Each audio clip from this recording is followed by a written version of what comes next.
Olá, amigos. Estamos iniciando mais um Espiritismo em Palavras Simples e gostaríamos de convidá-los a estarem conosco, porque hoje, no Evangelho Comentado, nós vamos trazer um assunto, um tema que ele diz muito a respeito, principalmente nos dias que hoje vivemos. Juntamente com Daniel aqui, nós fomos buscar em o Evangelho segundo o Espiritismo, no seu capítulo 21, haverá falsos cristos e falsos profetas. Por que esse assunto é bastante interessante para nós? É porque hoje vivemos realmente uma situação que muitas vezes somos até ludibriados, somos encantados com certas promessas, que muitas vezes isso faz com que nós possamos sofrer. Não materialmente talvez, mas muito na questão espiritual, questão desse sentimento, né, Daniel? Daniel, por que devemos tomar cuidado e não acreditar em todos os espíritos, Daniel?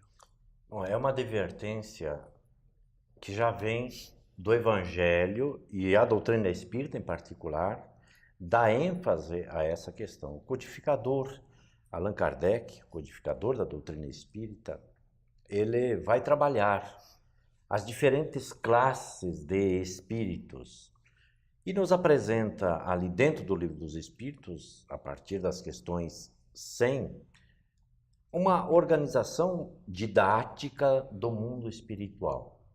E ali nós vamos compreender que os espíritos, pelo fato de serem espíritos, não são necessariamente sábios.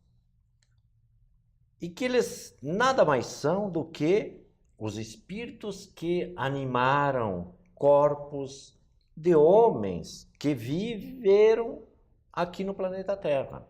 Ou seja, há entre os espíritos sábios, seguramente os há.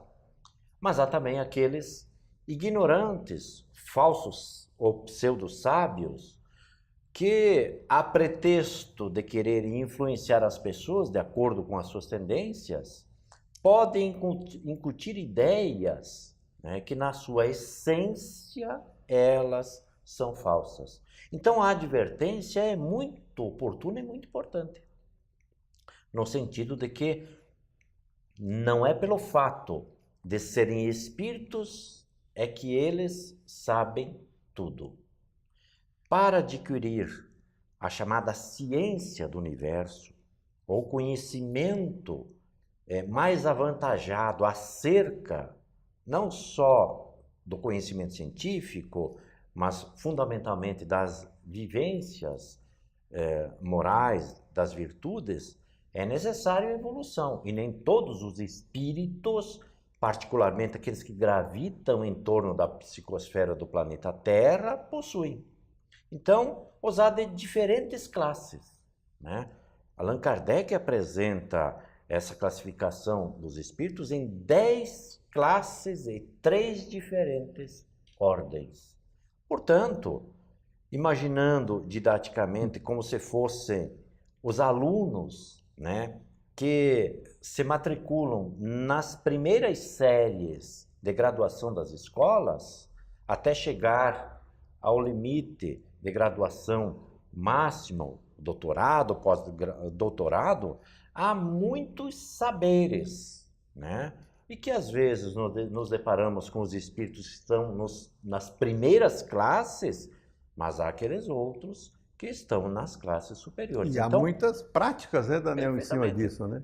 Então há uma gama gigantesca de espíritos com diferentes saberes, razão pela qual a gente não pode acreditar em tudo. O espírito, um espírito não tem diferença do outro, que todos somos filhos de Deus. Mas na questão de cultura e evolução moral que se difere, né, Daniel? Não, perfeito. Uma coisa é diferente da outra, né, Valdecir? A sua pergunta é muito oportuna também, né? Veja, sob o ponto de vista da espécie, não há o que se dizer. Todos somos filhos do Criador. Mas não quer dizer que somos todos iguais em evolução.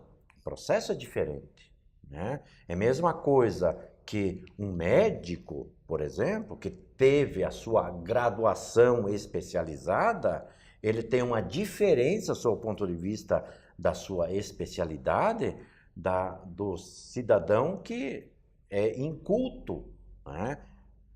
Ambos pertencem à espécie humana, ambos são espíritos reencarnados, ambos são filhos de Deus, mas há uma diferença no momento de conhecimentos. Então nós não podemos igualar, sob o ponto de vista do alcance da compreensão de certas questões. Por exemplo, nós não levamos o nosso filho para consultar com um pedreiro a saúde do nosso filho. Levamos para consultar com um especialista, com um médico. Tanto quanto, dentro da sua especialidade, não tomamos um médico para fazer edificações próprias dos pedreiros. Então, veja, todos somos filhos de Deus. Esse é ponto pacífico e a doutrina espírita assevera, com todos os seus conteúdos e os seus princípios, essa dinâmica da vida. Mas é necessário entender que os espíritos possuem diferentes saberes. Né? Agora nós vemos muitos discursos aí, né, Daniel? Assim, que a gente vê que não tem consistência nenhuma. E isso faz com que as pessoas também sejam assim, como dizer, assim, encantadas por isso aí. Como definir ou como entender, Daniel, a boa árvore da má árvore, o bom fruto do mau fruto? Você reconhece exatamente a árvore pelos frutos, isso é evangélico, né? A árvore má não pode dar bons frutos. De forma alguma. Não há, depois da presença de Jesus na Terra, cerca de 2 milênios já decorridos, né? E do processo evolutivo do ser humano, nesse mecanismo de evolução, não há como nos enganarmos, no seguinte sentido, de que o bem ele não possa ser reconhecido a par das ações infelizes ou do mal, né? Então, todos os espíritos no planeta hoje têm condições e alcance moral para entender o que é o bem e o que é o mal. Então, os chamados falsos cristos, que é o tema central deste capítulo do Evangelho segundo o Espiritismo, né, é facilmente identificado. Não há como nos enganarmos, né, acerca dessa questão. O bem é o bem, ele possui um valor no limite máximo. O mal, ele é a ausência do bem.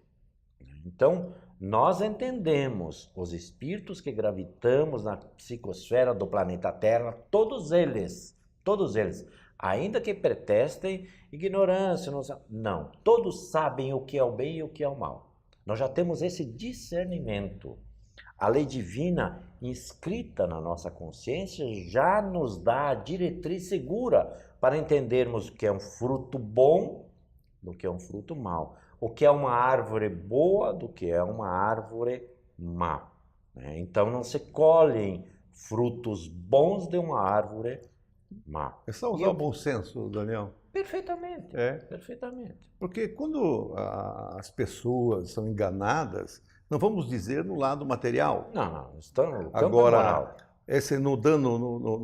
No lado moral, no sentimento, isso cala fundo, né, Daniel? É natural. Nós sabemos quando estamos laborando no bem ou no equívoco.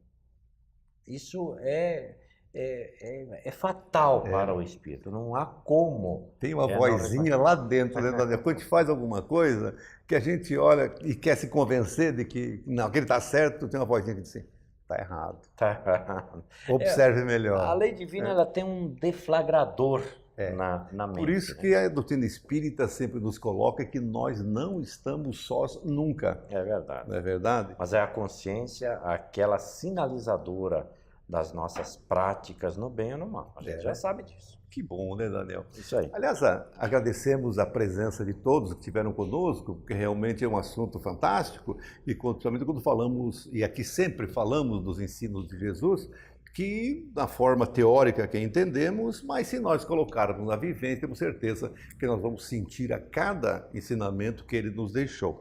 Então, o Espiritismo em Palavras Simples, através do Evangelho comentado, fica agradecido pela audiência de todos e voltamos em um próximo programa. Muito obrigado.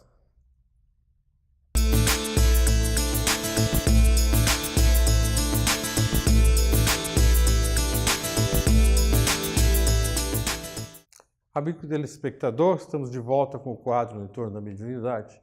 No programa anterior eu tratei do assunto, venho tratando do assunto da contradição no seio da doutrina espírita, né, que se deve à divergência, né, entre os homens, entre si, no campo da Terra e entre os espíritos, quando através da mediunidade traz informações que são controversas entre si.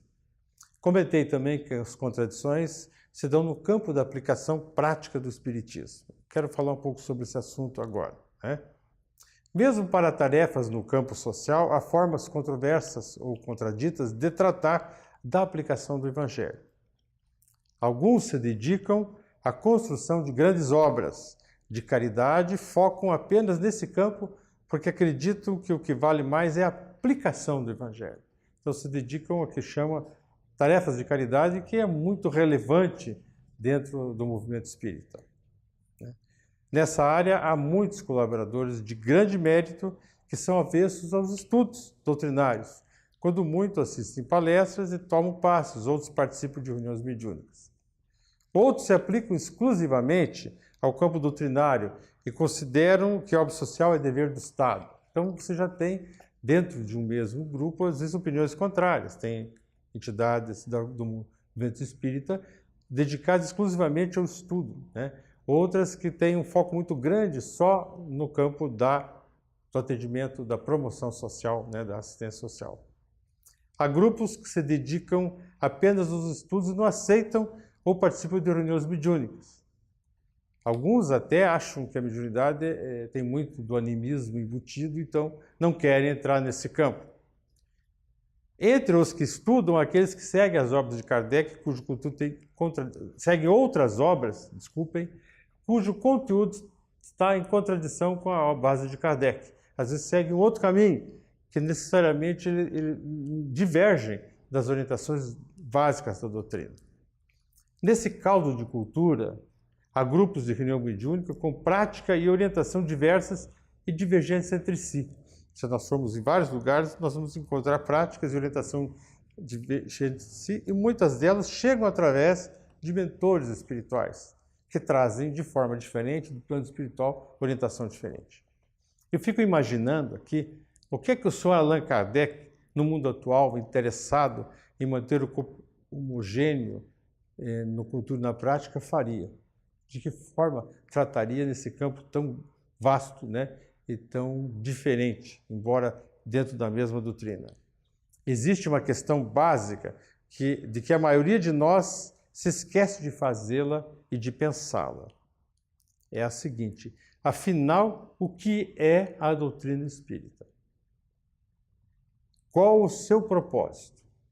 Caro amigo telespectador, você já tem uma resposta para essas questões? Eu vou repeti-la. Afinal, o que é a doutrina espírita e qual é o seu propósito? Vamos tentar falar um pouco sobre isso? Nós sabemos que a doutrina espírita chegou ao mundo em 1857 através da publicação da primeira edição do Livro dos Espíritos, né? Portanto, ela tem origem no mundo espiritual, né? Que o conteúdo vem dos espíritos. O seu propósito é esclarecer o homem sobre a realidade do plano espiritual, dar ênfase nos ensinos de Jesus, contidos nos evangelhos, e evidenciar as consequências das escolhas que se faz, tanto na condição humana quanto na espiritual. Então ela traz para nós uma revelação, é uma revelação no mundo espiritual, trazendo coisas que nós não sabíamos e que Jesus não teve condição de falar. Ela vem dar ênfase nos ensinos de Jesus, a fazer ponto focado naquilo que ele ensinou nos evangelhos, né? E traz ainda as consequências. Quer dizer, qual é a consequência desta ou daquela escolha, se eu estiver encarnado ou desencarnado? As consequências das minhas atitudes. Então ela tem o propósito de consolador, dando esperanças ao homem que hoje sofre e adverte as consequências àquele que escolheu caminhos contrários ao bem. No Evangelho segundo o Espiritismo, que é uma das grandes obras, gigantesca obra da doutrina espírita, tem um capítulo chamado O Consolador. E lá trata do assunto do Consolador prometido, narrado lá por João, que viria mais tarde nos trazer conteúdo novo, reforçar aquilo quando a humanidade estivesse preparada e assim por diante. Ou seja, é uma doutrina de educação espiritual para proporcionar a evolução do ser. Isso é a doutrina espírita. Assim não há restrição nas aplicações, né? Mas o ideal é que o adepto tenha as oportunidades de atuar em todas as áreas, porque através da vivência terá oportunidades de crescimento. Quanto à prática mediúnica, a base é sempre o estudo. E o estudo do Livro dos Médiuns. E não se recomenda que ninguém vá para grupo mediúnico sem ter o devido preparo básico inicial, né? Muito menos que se constituam grupos mediúnicos de pessoas sem preparo e, especialmente, aqueles que dirigem e que vão dialogar com os espíritos, tem que ter um background, tem que ter um aprendizado em outros grupos experientes para poder dar orientação, evitando ser joguete, ser fato, né, de processos de obsessão por fascinação e subjugação. Então, esse assunto de aplicação, tem gente que acha que não é importante isso. O que é importante é fazer a caridade, né? E assim por diante, vão tocando esse assunto. Aquele que acha que não precisa de preparo pode ficar com uma armadilha do seu próprio orgulho. Porque quem é mesmo, meu irmão, que não precisa de preparo? Nós estamos aqui num nível de expiação e provas, né? Estamos caminhando pequenos degraus ainda da evolução do espírito humano. O que é que nós sabemos da verdade? Até onde nós chegamos? Então, se nós achamos que não precisamos, que já somos preparados, esse é um problema do nosso orgulho, é uma vaidade, porque nós não sabemos nada. No fundo, é essa a grande realidade. Houve um caso nos meados do século XX, no interior do Paraná, né, em que um grupo humilde, um grupo pequeno de pessoas, né, tinha um médium chamado médium principal, que dava com as comunicações intensivas e aquela entidade. E um dia essa entidade chega e diz a todos os companheiros, né, do grupo lá, que eles teriam que extrair os dentes, porque em tal data haveria o ranger de dentes. Todos, de forma muito humilde, eram pessoas simples, fizeram esse sacrifício, né, esse martírio de extrair os dentes. Tudo banguela. Chegou a tal data, nada aconteceu, né? O médium teve que ser mandado do local, vazar, né?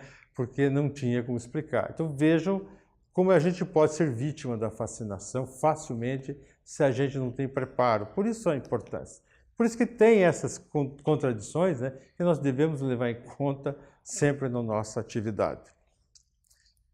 Uma das dificuldades que nós encontramos no meio espírita é o orgulho do falso saber, ou seja, a pessoa considera que por ser médium dirigente e ter muitos anos de experiência não tem mais nada do que aprender, né? Sob a influência sobre a influência de uma intuição espiritual ou por comunicação de entidades mesmo não preparadas, acabam criando regras próprias e têm dificuldades em aceitar sugestões, principalmente de gente jovem e estudiosa, né? Mais jovem do que eles. Penso que isso não se diferencia muito, não, da prática no meio evangélico, da criação de muitas igrejas independentes com nomes exóticos. O indivíduo pega lá e cria a sua. Às vezes tem uma divergência de interpretação, tem uma contradição com alguém, uma controvérsia com outro pastor, qualquer indivíduo cria. Isso não deveria jamais acontecer no seio espírita. A unidade do ensino espírita é grande responsabilidade dos organismos do movimento espírita, né? Quer pelas células, que são o centro espírita, quer pelos órgãos de unificação e as federações, né? O ano está no início, meus irmãos, é a oportunidade de você se matricular em um curso qualquer ou num programa de estudo de uma casa espírita bem orientada. Convido, então, a você pensar sobre o assunto. Por hoje nós ficamos por aqui.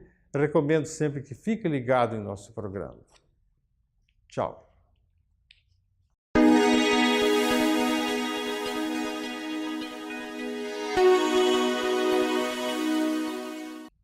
Olá, amigos. Nossa alegria de estarmos juntos mais uma vez, aí no seu recinto, no seu lar, quem sabe. nós rogamos a Deus por todos nós, como sempre, somos carentes desse amor paternal do Criador, da sua misericórdia. Que tenhamos uma vivência profícua aqui na Terra. Nós gostaríamos de trazer algumas reflexões antes de buscarmos um tema específico para apontarmos nessa direção. Se nós perguntássemos a você, né, amigo, amiga, diante da vida, daremos um exemplo. Quando nós vemos tantas diferenças, por exemplo, alguns com muitas facilidades, alguns outros com tantas dificuldades, alguns com uma limitação física, orgânica, outros em plena saúde. Até a gente analisa muitas vezes em que um que dispõe de tanta saúde perde seu tempo ou desperdiça seu tempo em algumas situações. Nós vemos também grandes diferenças sociais, econômicas, aonde na mesa de uns há muito pão, muita abastança, e no outro tantas dificuldades para cultivar ou para conseguir o necessário de cada dia. Nós vemos outros tantos que deixam a vida tão jovem, cheio de saúde, de repente uma fatalidade, um acidente, uma causalidade, alguma coisa que lhe ocorre e lhe ceifa a vida física, às vezes o único filho daquela família, às vezes em tenra idade, às vezes fica ali o patrono, aquele que está no lar, já idoso, doente, e nós vamos fazendo algumas questões pensando nessas diferenças. Diferenças que hoje nós apontamos uma dificuldade muito grande na nossa presente evolução, do momento em que estamos vivendo. Parece-nos muitas vezes que alguns não têm essa dificuldade e outros tantos uma dificuldade enorme. Se nós questionássemos a você, para que você respondesse, no seu entendimento, com o seu coração, com uma reflexão realmente convincente, onde você vê a justiça divina? Como que você enxerga a justiça divina mediante todas essas situações que nós encontramos na Terra?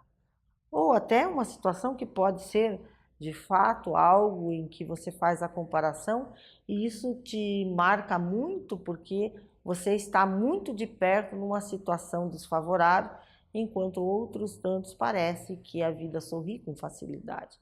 Para alguns, uma dificuldade muito grande de conquista, para outros, tudo muito fácil. Aonde você vê a justiça divina? De que forma você consegue enxergar aí Deus?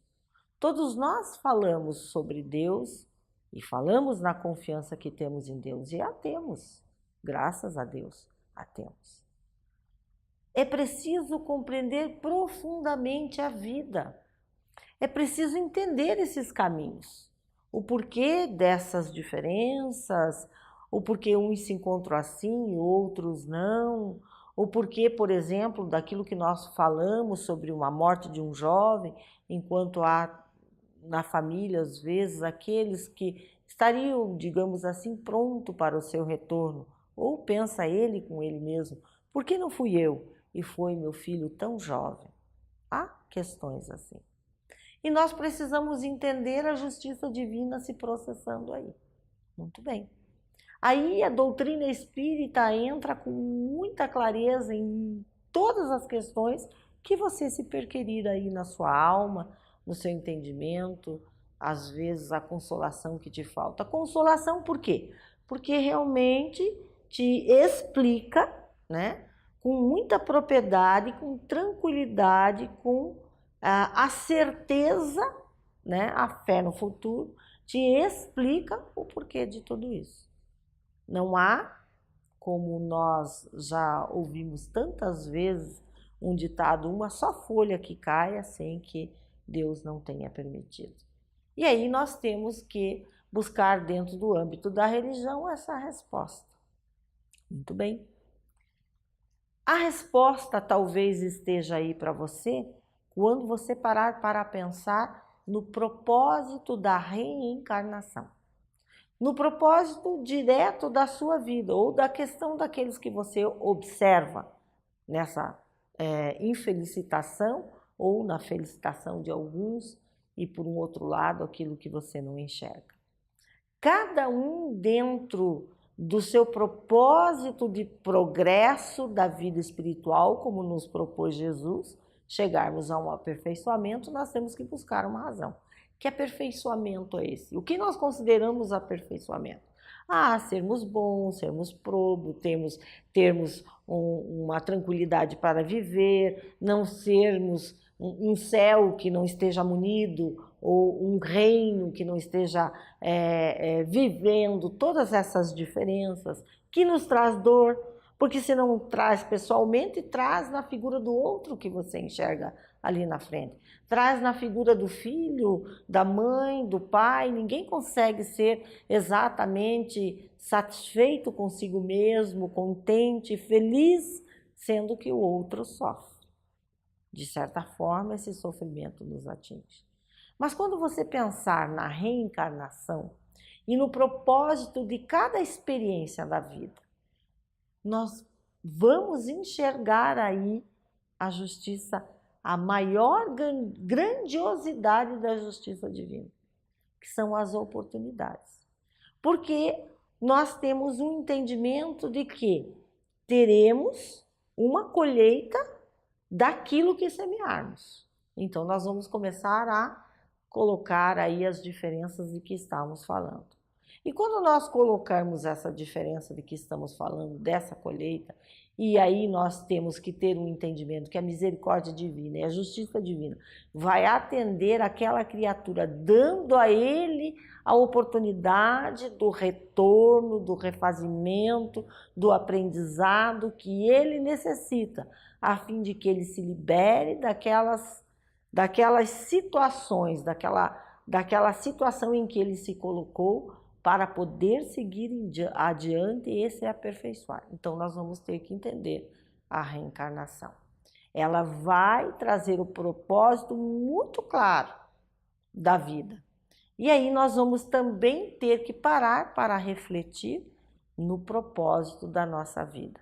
Entender dentro de nós o que significa as lições, o que significa viver, o que significa causa, ou melhor, um efeito que teve uma causa. Não há efeitos sem causa. Isso nós vamos observar na vida. Então, nós vamos ter que pensar na reencarnação e no seu propósito. E aí nós vamos enxergar a amorosidade divina, com certeza.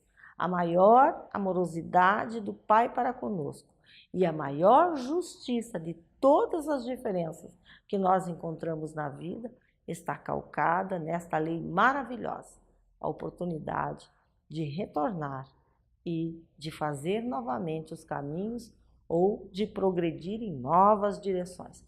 Continue assistindo o Espiritismo em Palavras Simples, estaremos com vocês no próximo quadro ainda comentando sobre esse tema, muito importante para nós.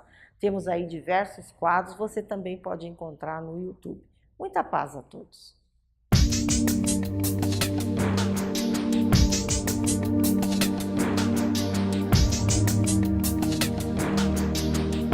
Olá, amigos. Este é o quadro A Vida em Pauta.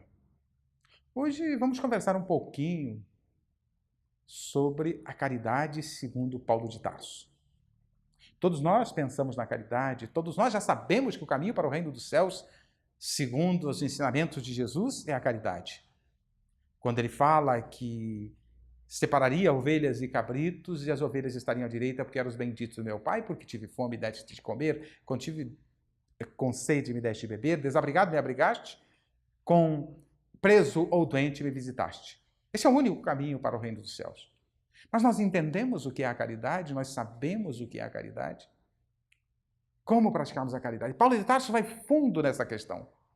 Quando ele escreve aos Coríntios, na sua primeira carta de Paulo aos Coríntios, ele vai nos trazer um verdadeiro tratado para refletirmos profundamente sobre a caridade. Até sobre essa fala de Paulo, já houve até música. Então, essa fala dele já foi até cantada por algum cantor aí, por algum autor que resolveu transformar em música. Começa Paulo: ainda que eu fale as línguas dos homens e dos anjos, se não tiver caridade, serei como um metal que tine e como um sino. Um metal que soe, um sino que sine. Nos chama a atenção Paulo, mostrando que ainda que eu tenha a capacidade da linguagem dos homens, ainda que eu tenha a minha inteligência desenvolvida, ainda que eu fale a língua dos anjos, se não tiver caridade, nada serei. Nos fala Paulo. E se tiver o dom da profecia, se eu ainda conseguir conhecer todos os mistérios, mas se não tiver caridade, ainda assim nada sou. Se eu tiver o dom da profecia, o conhecimento de todos os mistérios, se eu tiver uma capacidade altamente desenvolvida, é o que Paulo está nos dizendo. Mas se não tiver caridade, ainda assim nada sou. E prossegue: se eu distribuir todos os meus bens, se eu doar tudo para atender às necessidades dos pobres, se eu der meu corpo para queimar, se não tiver caridade, nada me valerá. Eu fiz um resumo rapidamente. Se alguém quiser aprofundar um pouquinho sobre essa questão, está na primeira carta aos Coríntios, também está no Evangelho segundo o Espiritismo, capítulo 15. Mas vamos começar por esta última fala: distribuir todos os meus bens. Muitos de nós pensamos que isso é caridade. Pô, é até caridade. Mas não é a caridade ainda na sua essência, não é na sua excelência proposta por Jesus, não é na profundidade que devemos colocar a caridade em ação.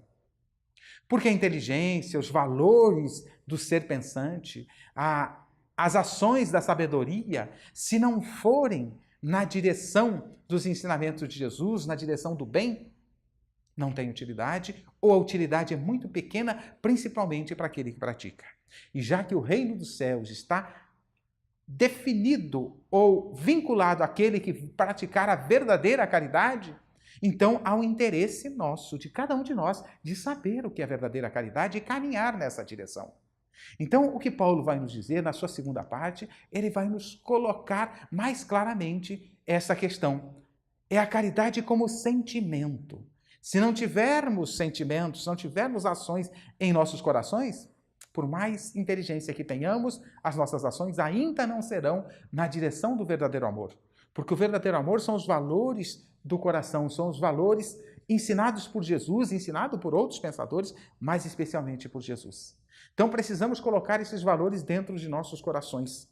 Então a verdadeira caridade provém do coração, não é da inteligência. A inteligência raciocina, discerne, a inteligência define quais são as melhores escolhas a fazer.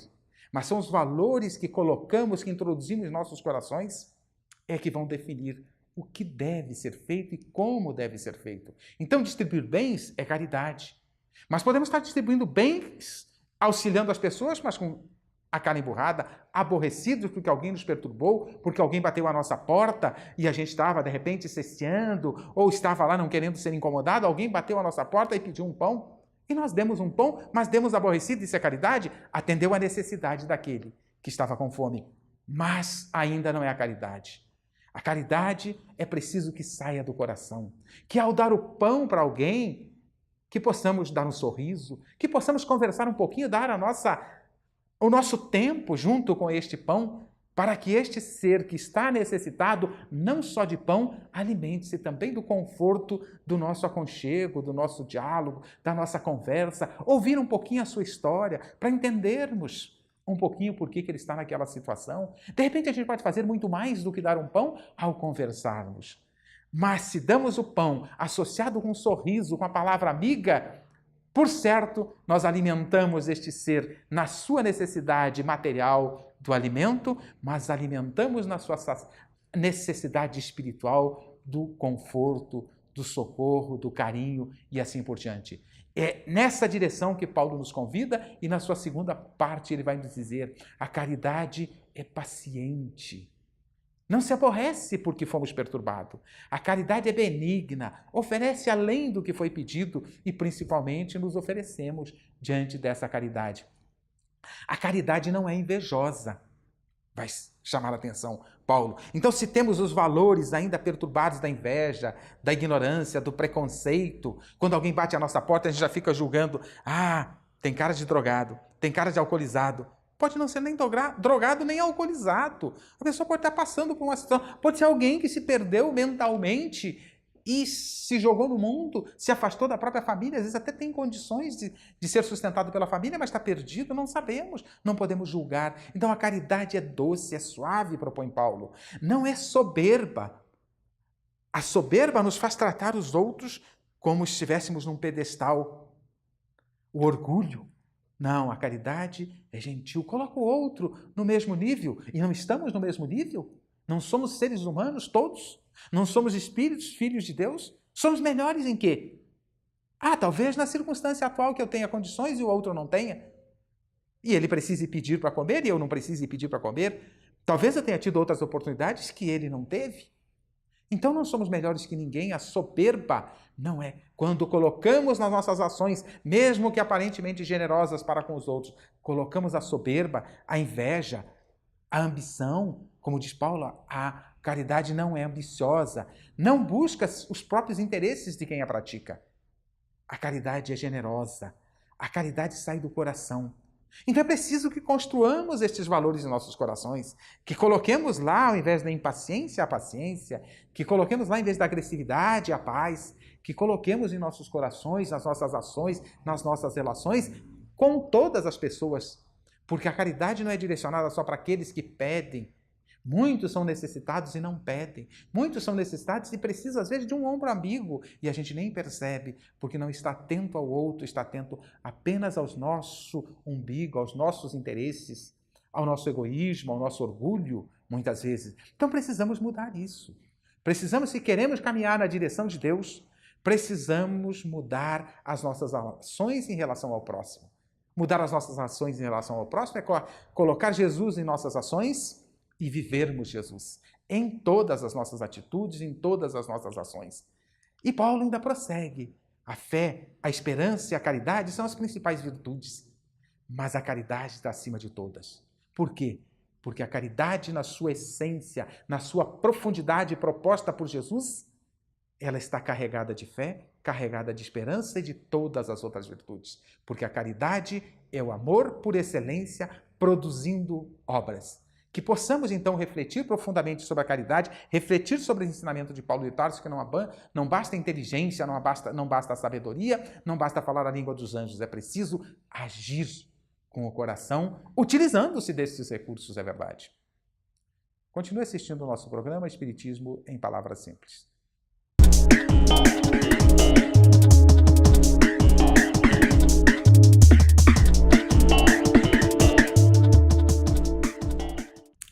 Olá, esse é o quadro Espírito Jovem. Nós abordamos sempre reflexões a respeito dos nossos hábitos, nossas atitudes, nossos comportamentos, entendendo que a soma dos nossos hábitos, atitudes, comportamentos, conhecimentos é o que nós entendemos por educação no conceito de Allan Kardec. O amigo pode imaginar a quantidade de dúvidas que a ciência tem em relação a uma série de eventos e fatos que acontecem no nosso dia a dia. Em diversas situações, deparamos com ocorrências, com histórias, que a ciência, no seu bloqueio atual, ou seja, até onde ela tem como verdade já esclarecida e aceita, não consegue explicar. Ainda há poucos dias, saiu a seguinte notícia que eu peço licença aos amigos para dar uma pequena lida aqui. Um estudante nigeriano, Nigéria, vem quebrando recordes em sua universidade no Japão. Ele, pobre, sem condições, conseguiu pleitear uma vaga para estudar numa universidade japonesa. Ele, negro, foi aceito e, para surpresa dessa universidade, o seu desempenho, as suas notas são extraordinárias. Após atingir as melhores notas registradas pela instituição desde 1965, o jovem chamado Ufot Ekong, que ainda está no primeiro semestre, resolveu uma equação matemática que estava há 30 anos sem solução. Não somente nessa disciplina, mas o seu desempenho nas diversas outras disciplinas. Ele que já fala diversas línguas, incluindo o japonês. E aí a questão científica que nós colocamos para reflexão é a seguinte: como é que se explica?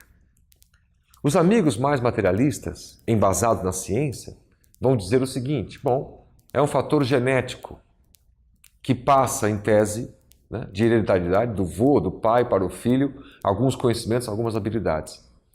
Essa tese já não pode ser nem comprovada, nem aceita, porque nós sabemos que há diversas outras influências do meio, sociais, né, que também contribuem para isso.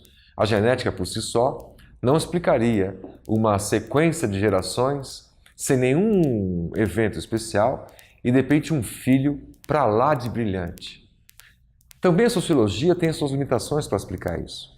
Quando nós imaginamos que na visão sociológica o ambiente pode influenciar sobremaneira a vida que uma pessoa pode ter, fato que obviamente acontece, mas não explicaria tudo. O ambiente que Ekong viveu é de extrema pobreza, de ausência, de falta, de acesso básico ao básico do conhecimento. E mesmo assim, ele no princípio da sua juventude se mostra um ser humano, uma alma, um espírito extremamente capaz, extremamente inteligente. Então, estão por terra ou caem por terra a informação de que a genética poderia ter sido contributiva para isso e a informação de que o ambiente, né, da sociologia poderia ser a explicação para isso. Qual outra explicação que nós teríamos? Aí que entra a corrente das filosofias muito mais orientais do que ocidentais, mas diversos outros pensadores ocidentais que aceitam e acreditam na possibilidade da reencarnação. Lembrando que essa palavra reencarnação foi cunhada por Allan Kardec, mas a lógica em si não foi criada por ele nem pelos espíritas. Acreditar de que a alma pode voltar a habitar um corpo depois da morte é conhecido desde a nossa história, da história conhecida. Os gregos antigos podiam chamar isso de palingenesia, a transmigração dos seres. Os orientais podem chamar isso de samsara, o ciclo das vidas, o ciclo das reencarnações. E nós entendemos isso sob um ponto de vista filosófico que é de extrema importância. Faz toda a diferença acreditar e entender a reencarnação. Toda a diferença. Uma mãe que tem 2 filhos, criados em idade muito próximas, mesmo pai, mesmo ambiente, mesma genética, mesma escola, e os 2 são absolutamente diferentes entre si em termos de personalidade. Se a genética não explicaria, se os fatores ambientais não explicam, o que é que pode explicar isso? O que é que pode explicar essa diferença, se não esses 2 seres já sendo espíritos milenares que estão tendo nova oportunidade de reencarnação, renascendo num lar de espíritos que são certamente afim, porque é uma lei da física a afinidade. Não só os opostos se atraem ou se combinam, mas aqueles que têm o mesmo padrão vibratório, mesmo padrão de pensamentos, se atraem pela afinidade. É a chamada simpatia natural que temos por alguns amigos, por familiares. Se entendemos desse ponto de vista, nesse mesmo exemplo, que um dos 2 filhos dessa mesma mãe nasce com problemas físicos graves e o outro irmãozinho é plenamente são. Do ponto de vista religioso, como fica entender um Deus justo se ambas as crianças, os bebês, nascerem em iguais condições? Se pai e a mãe são os mesmos, só que uma criança tem uma série de limitações físicas e a outra é plena e sadia. E, crendo em Deus, como entender um Deus e a sua justiça plena neste exemplo? Numa visão mais ampliada, a da reencarnação, nós entendemos que esses espíritos vêm lutando há muitas gerações, vêm aprendendo através das vidas sucessivas, né? Através dos fracassos, dos acertos, das provas, das dificuldades, das alegrias, dos sofrimentos, vêm se moldando os seus caracteres, moldando sua inteligência. E conforme a Assertivo Espírito, lá na questão 780 de O Livro dos Espíritos, conforme nós vamos evoluindo nossa inteligência, nós vamos tendo mais capacidade para discernir entre o certo e o errado, entre o bem e o mal. E quando nós compreendemos, usando a inteligência, que a sociedade precisa de amor, não só o amor platônico, aquele amor filosófico, mas o amor traduzido no dia a dia, Amor querendo dizer que você, ao descer no teu prédio, no condomínio, você cumprimenta o seu porteiro. Você cumprimenta, sabe o nome dele, se interessa por ele, pela história dele. A moça que trabalha no prédio, né, lá da limpeza, não é somente uma moça ou uma senhora, ela tem um nome, ela tem uma vida, e você, em nome do amor, se interessa por ela, respeita as suas diferenças. E assim, esse respeito no trânsito, no dia a dia, na convivência, nas filas de banco, né? Essa tua atitude, esse teu hábito demonstrará o grau de adiantamento moral que você se encontra, ou seja, o uso que você faz da tua inteligência. E só a reencarnação que dá essa possibilidade, porque numa vida apenas é impossível nós termos todo o conjunto de aprendizados, ainda mais esses aprendizados psicológicos, comportamentais. Como eu devo me portar em tal situação? Como eu controlo ou domo minhas inclinações nessa ou naquela viciação? Imagina que numa vida só, aqueles que tiveram a ocorrência de desencarnar antes ou muito cedo e nem a oportunidade de aprender muitas coisas tiveram. Então não entendemos, acreditando em Deus, que haja justiça sem a reencarnação. E mesmo se nós não considerarmos Deus nesta tese filosófica, fica impossível acreditar em uma série de histórias, como essa desse jovem nigeriano brilhante, se a genética não explica, se a ciência não explica, se a sociologia não explica, fica a explicação perfeita quando entendemos a reencarnação. Está em o Evangelho segundo o Espiritismo, na assertiva de A Lei de Amor. É maravilhosa a passagem do Espírito quando diz, baseado no amor, que o amor é essa mola propulsora, é o combustível do ser humano para o seu crescimento. Mas, alerta o Espírito, uma outra palavra deve ser considerada para nós, a nossa sociedade, nas nossas reflexões sobre o mundo perfeito e justo e sobre a evolução do nosso sistema de vida. A palavra é exatamente a reencarnação. Então, nosso amigo jovem que nos ouve e nos assiste nesse momento, nosso amigo de qualquer idade que nos ouve e nos assiste neste momento, tenha plena certeza, uma fé raciocinada, filosófica, esse sentimento de religiosidade, amparados por incríveis universidades mundo afora, que têm colocado a reencarnação já como uma hipótese explicativa. Nós não nascemos somente nesta vida e não teremos somente esta oportunidade de viver. Tivemos muitas outras atrás. Fizemos muitas coisas. Temos contas a acertar com pessoas a quem eventualmente fizemos mal. E temos outras tantas a amar e aprender a amar as pessoas que nos rodeiam. Portanto, teremos novas oportunidades. Mas mais importante que isso, é enxergarmos a oportunidade que nós estamos tendo agora. Embora limitações e dificuldades que possamos ter, podemos fazer muito, podemos brilhar. Sede perfeitos, como perfeito é o vosso Pai Celestial, na assertiva do nosso modelo e guia, Jesus Cristo.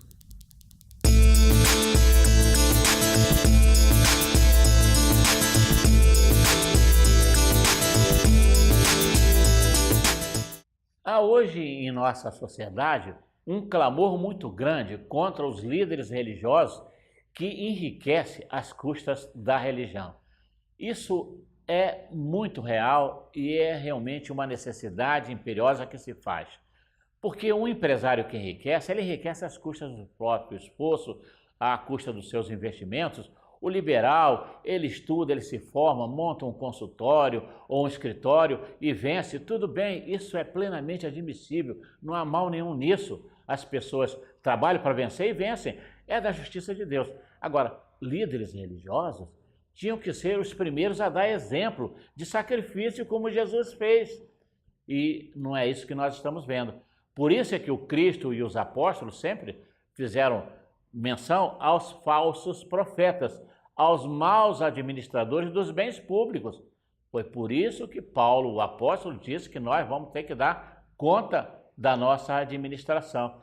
Vemos aí líderes religiosos, não vou mencionar qual a linha de pensamento, porque esse mal está em todos os credos, em todas as crenças, com propriedade vastíssima, carros de luxo, iates, apartamentos duplex, triplex, casa de campo, casa de praia, fortuna nos bancos e tantas outras coisas mais. E são espíritos que estão falindo, Por isso que Jesus chamou de falsos profetas. Profetas são médios, líderes, que deveriam vir para executar os mandamentos dos céus, sintetizado no Evangelho de nosso Senhor Jesus. No entanto, falso por quê? Porque falseiam a verdade, porque fogem da realidade. O Cristo deixou isso muito claro, Pedro deixou isso muito claro, Tiago deixou isso muito claro, João deixou isso muito claro. Isso está em Apocalipse. São espíritos que fracassaram por opção pessoal, porque não resistiram à tentação, ou seja, são aqueles nossos irmãos que se deixaram sufocar pelos espinheiros, como está na parábola do semeador, que caíram, germinaram, quando estava pronto para dar frutos, morreram sufocados pela tentação, pela ambição, pela corrupção e por tantos outros tipos de sentimentos inferiores. Isso está muito bem expresso na parábola do semeador. Foi por isso, inclusive, que muitos desses, à época, pediram satisfação a Jesus, pediram favores a Jesus. E o que foi que Jesus disse? Está muito claro. Não vamos nem citar a passagem, porque isso é universalmente conhecido. Afastai-vos de mim, vós que praticais a iniquidade. Ou seja, Jesus mandou afastar os falsos profetas, os maus, porque estavam praticando iniquidades, ou seja, fazendo coisas erradas. Essa é a prova maior de que esses irmãos estão prevaricando, estão fugindo com seus compromissos morais. Agora, onde é que eles encontram sustentação nisso? É numa falsa teologia. Falsa mesmo, porque não necessitamos de teologia. Basta nos examinar o Evangelho, já temos em 10 minutos suficiente instruções para fazer o bem. Mas criar uma falsa teologia com o chamado falso evangelho da prosperidade. Não existe evangelho da prosperidade material. Existe sim, o evangelho da prosperidade espiritual. Foi isso que Jesus nos ensinou em todo o Novo Testamento. Não há uma única passagem que nos incite, que nos leve à falsa ideia do enriquecimento material, do enriquecimento de bens, acumular bens. Pelo contrário, Jesus nos ensinou exatamente diferente. Quando ele expulsou os vendedores do templo, ele o fez exatamente baseado nessa premissa de que não se pode viver às custas de religião. Os espíritas, particularmente, e nisso eu vejo uma atitude renovadora. Nós não somos santos, nós não somos espíritos evoluidíssimos, nós temos as nossas falhas, nossas limitações, mas nesse aspecto o espiritismo avançou. Os espíritas todos trabalham. Não há um único espírita liderando o movimento, dirigindo uma casa às custas das doações dos seus prosélitos, dos seus seguidores. Graças a Deus, isso já está acontecendo em nosso meio. Jesus expulsou os vendilhões do templo, mas é uma figuração. Todos os vendilhões, os falsos profetas, os falsos líderes que se baseiam nessa mentirosa filosofia da prosperidade material, estão enquadrados nessa passagem. Esse evangelho da prosperidade material surgiu depois da Segunda Guerra Mundial, na década de 50, lá nos Estados Unidos.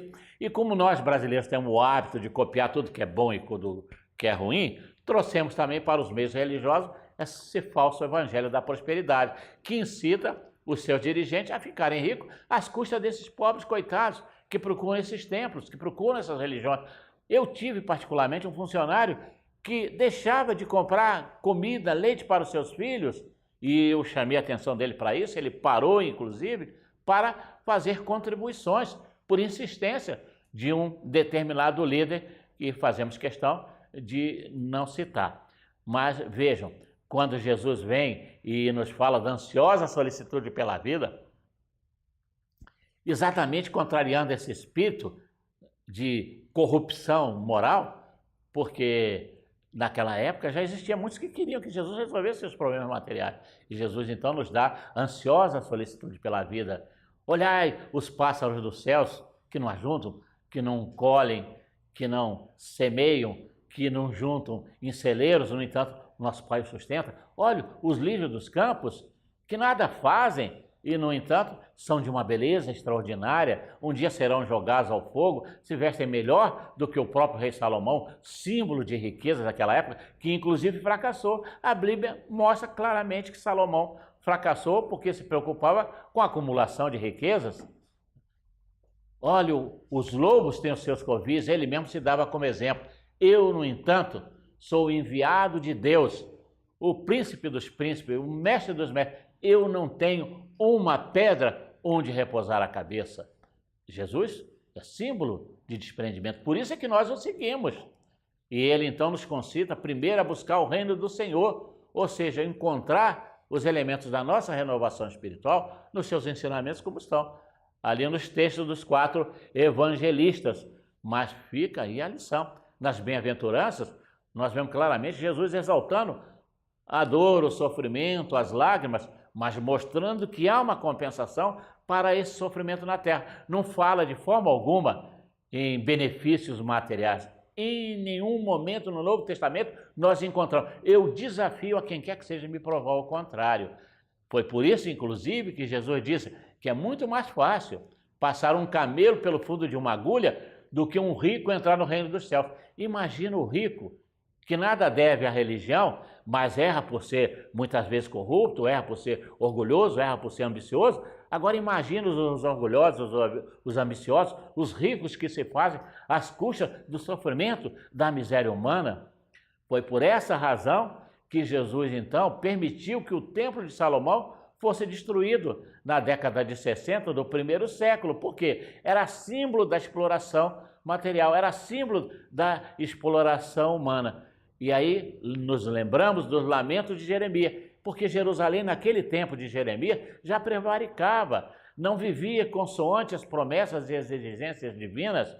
E ele diz, os nossos velhos têm vergonha de sentar à porta, os nossos jovens já não cantam mais, caiu a coroa da sublimidade espiritual das nossas cabeças, éramos um arbusto à beira de um rio que prometíamos frutos, agora estamos em fragalho, sendo queimá-lo pelo sol tórrido das ambições, das misérias humanas, estamos trocando água por dinheiro. Vejam, é o lamento de Jeremias, já mostrando que naquela época Jerusalém estava fracassando, como fracassou depois e como hoje os herdeiros desses maus princípios estão fracassando.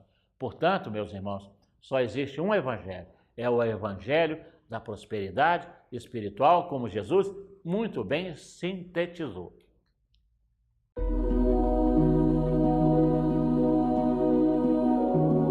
Estamos nos aproximando da 18ª Conferência Estadual Espírita, que se realizará nos dias 4, 5 e 6 de março de 2016, no Expo Trade em Pinhais.